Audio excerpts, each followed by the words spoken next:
क्या आप further studies के लिए अब्रॉड जाना चाहते हैं? तो फिर सोचना कैसा, अपने ख्वाबों को हकीकत में बदलने के लिए एमट्रिक्स ओवरसीज कंसल्टेंट्स पर तशरीफ लाइए। यहाँ का सक्सेस रेशियो 99% है। यूएसए, कनाडा, ऑस्ट्रेलिया, यूके और यूरोप में हमारे क्लाइंट्स स्टडीज के साथ साथ वर्क भी कर रहे हैं। और services free profile evaluation, spot listing of universities based in eligibility, application processing, visa mock and guidance, free counselling and admissions and accommodation assistance. हमारा पता मातृश्री अपार्टमेंट अपोजिट जोडियो, बशीरबाग रोड, हैदराबाद। मोबाइल 9581987528। अस्सलाम वालेकुम नाज़रीन, मैं हूं शेख रहमत अली। आप देख रहे हैं क्राइम टुडे न्यूज़।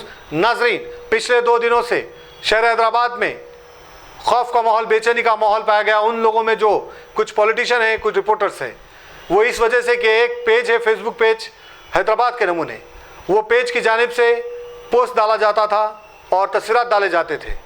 इसकी वजह से बदनामी ज़्यादा हो रही थी, चाहे वो रिपोर्टर्स हो या फिर गली के लीडर्स, और उनको ये बर्दाश्त नहीं हुआ और इसकी तहकीक में थे कि ये कौन है, कौन चला रहा है, ये पेज के पीछे किसका हाथ है जो इतनी पक्की इन्फॉर्मेशन दे रहा है। कई महीनों तक इसके ऊपर मेहनत किए। इसके बाद से पता चला कि एक महबूब हुसैन नामी एक किशनबाग में एक मोबाइल की दुकान है, वो यहाँ से फ़ोटोज़ पेज के पास भेजता था जो हैदराबाद के नमूने यहाँ से नहीं, ऑस्ट्रेलिया में से उसको चलाया जाता है, ऐसा बताया जा रहा है। जब महबूब हुसैन को पकड़ा गया, उसका जुबैर का नाम आया, जुबैर को पकड़ा गया, तो ये दोनों ये बताए गए कि आरएस न्यूज़ चैनल के रिपोर्टर्स है और एडमिन है।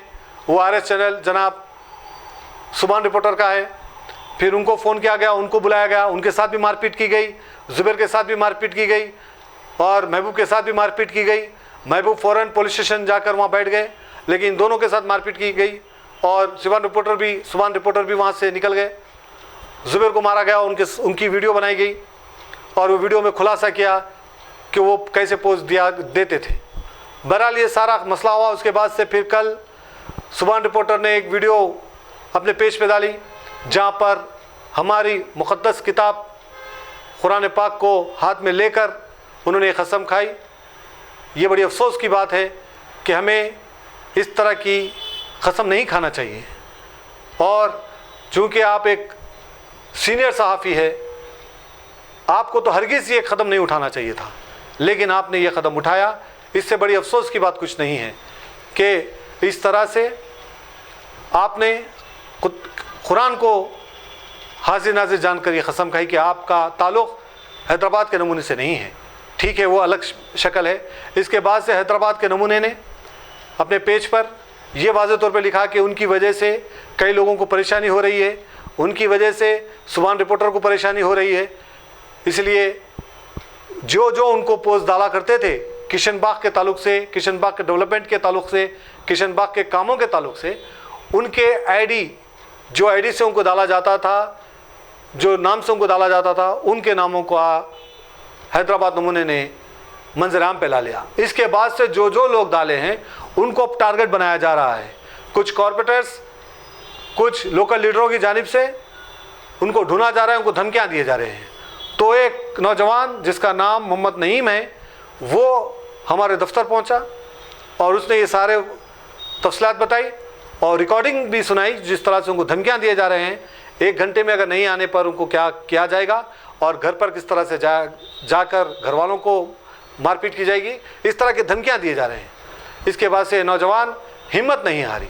ऐसे नौजवान को हम सलाम करते हैं जो बिना डरे अपनी लड़ाई लड़ रहा है।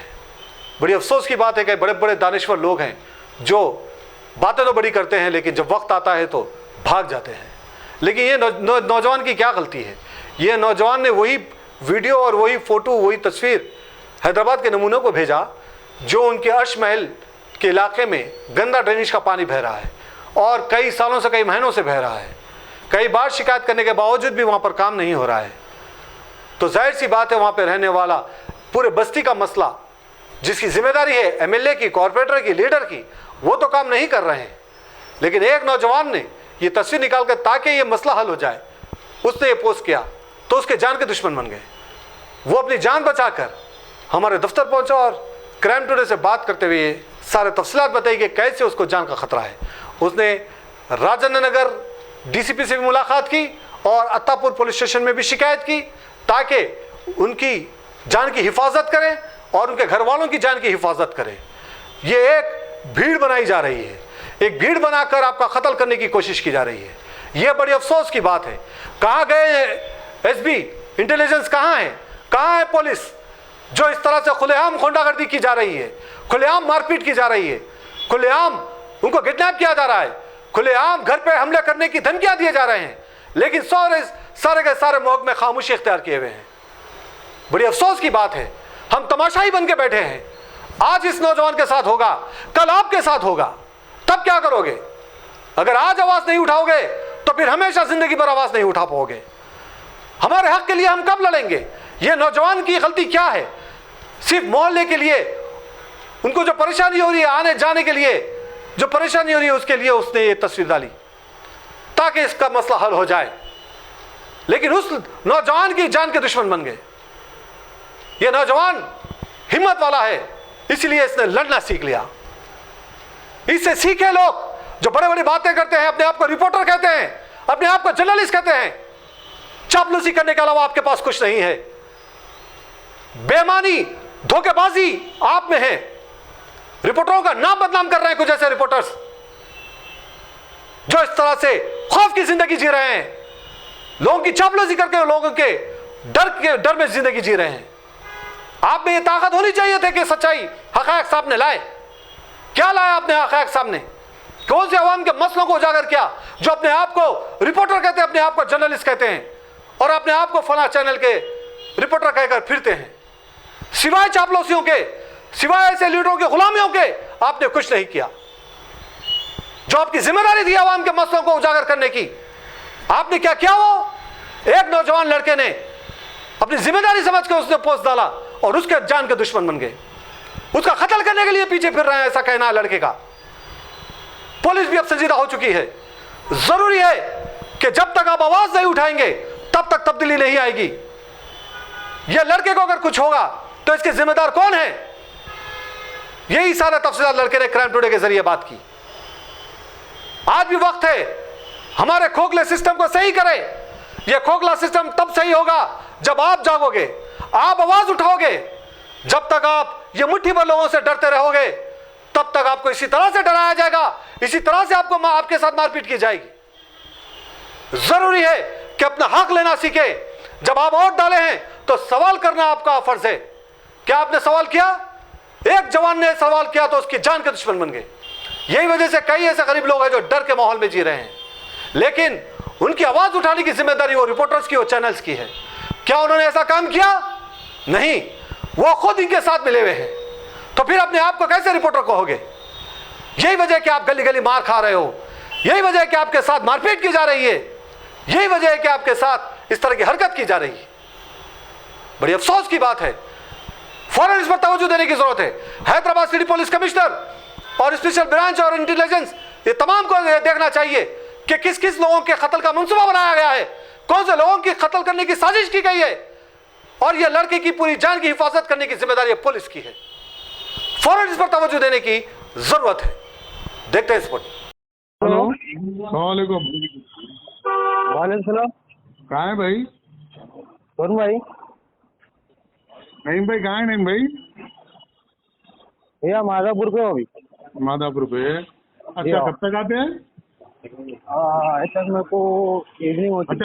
अच्छा सुनिए जी नईम भाई, एक घंटे में आप यहाँ रहना, पाकिजा होटल के सामने। असगर भाई बात कर रहा हूँ भाई। असगर भाई? हाँ असगर भाई। हाँ, पहचान लिया आप? क्या कर बात कर रहा हूँ, तुम बोलो। कब तक आ रहे तुम बोलना। वहाँ का बोल रहा तुम्हारे बात में चलना पड़ते। हेलो हेलो हेलो, तुम्हारी कितनी दूर है? अरे यहाँ पर काउंसलर साहब यहाँ तो है, जरा आगे जाइए। आप मेरे को गुस्सा कर रहे हैं, मेरे को गालियाँ दे रहे हैं। तुम्हारा ही पट्टा है। जरा आगे जा रहे भाई। कहाँ तो भाई? अभी माधापुर पे हूँ। तो आगे करो, आप आइए, आप यहाँ आगे जरा बात का खुलासा करो। आप यहाँ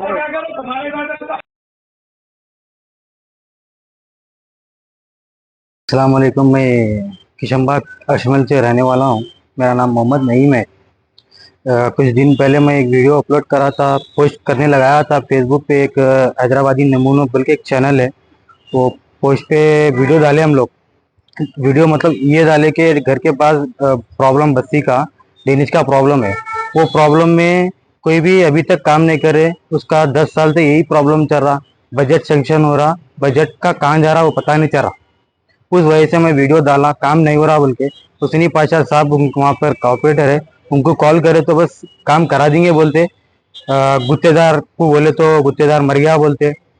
तभी अब ये पेज पे मैं डालने लगा तो मेरा नाम मालूम है। जब से उन्होंने कॉल करके मुझे धमकी दे रहे कि तू आ यहाँ पर वन आवर के अंदर यहाँ पर आके मेरे से मिल बोल के बोल रहे। 2 दिन पहले अगर एक जने मिले थे, ऐसे ही सर बुलाए तो हुसैनी पाशा सर बुलाए तो मिले थे, तो उनको बुला के बहुत बुरा मारे। और एक चीज़, अब मैं गया घर के पास तो मेरे को बहुत बुरा मारते, मेरी जान के लिए धोखा है। हुसैनी पाशा साहब और उनकी पूरी जो भी है अदरवाइज लीडर की टीम ठहरी हुई है मेरे को मारने के लिए। अभी भी मेरे को कॉल आए और मैं कंप्लेंट करके भी आया उनके ऊपर। बस इतना है कि मैं जो भी बोला गलत नहीं बोला, बराबर सही बोला उनके लिए। जो वीडियो जो डाले हम लोग बराबर हक के लिए डाले, ना जायज तो नहीं डाले उनके लिए। और हमारे को बस्ती में जो प्रॉब्लम चल रहा, मैं मेरे घर के लिए तो बात नहीं करा, पूरी बस्ती के लिए बात करा। मेरे घर के लिए अगर मैं करता तो मैं ठीक है, उनका पर्सनल मैटर में आ गया था। मैं पर्सनल मैटर नहीं है, ये बस्ती का मैटर है। सब जने मिलकर अभी भी प्रॉब्लम में है। इतनी प्रॉब्लम अभी भी, इतनी आधी रात को भी है तो वहाँ पर ड्रेनेज का प्रॉब्लम चलता। काम कब होता बोले तो सवाल करेंगे, बराबर सवाल करना हमारा जायज है, हमारा हक है सवाल करना, क्योंकि हमारे कारपोरेटर है। हम उनको वोट डाले बराबर, उनको पूछ सकते। अभी उनको पूछे तो उनका नतीजा ये है कि बस धमकी देना, डराना, मारना, ये उनका रवैया है हुसैनी पाशा साहब का। अब ये मेरे को जान का धोखा है। अगर मैं घर के पास गया तो हुसैनी पाशा साहब और उनके लीडर्स मिलके मेरे को मार देते। मेरे को किसी से जाती दुश्मनी नहीं है, ना हुसैनी पाशा साहब से है, ना उनके लीडर से है। मुझे बस मेरे काम के लिए मेरे को डराया जा रहा, धमकाया जा रहा। बोले तो बहुत प्रॉब्लम में हूँ मैं, और फोन करके धमका दे रहे। अगर मैं नहीं आया तो मेरे भाई को मारते बोल रहे, मैं नहीं आया मेरे भाई का कारोबार खराब करते बोल रहे। उन लोग का ये कहना है। मेरे पास कॉल रिकॉर्डिंग भी है मौजूद भी, अगर मैं वो भी शेयर करूंगा, वो भी बताऊंगा आप लोग को। बस ये है कि पुलिस वाले, डीसीपी साहब, कमिश्नर साहब, बस मेरी हेल्प करिए। मैं कुछ गलत नहीं बताया। आप लोग आके यहाँ पर देखिए बस्ती में कितना प्रॉब्लम चल रहा, कितने प्रॉब्लम में रह रहे।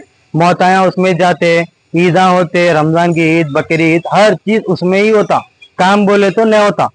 हुसैनी पाशा साहब को कॉल करके बेजार हो गए हम लोग। आखिरी में ये मजबूरन हमको निकलना पड़ा कि ये वीडियो डालना पड़ा।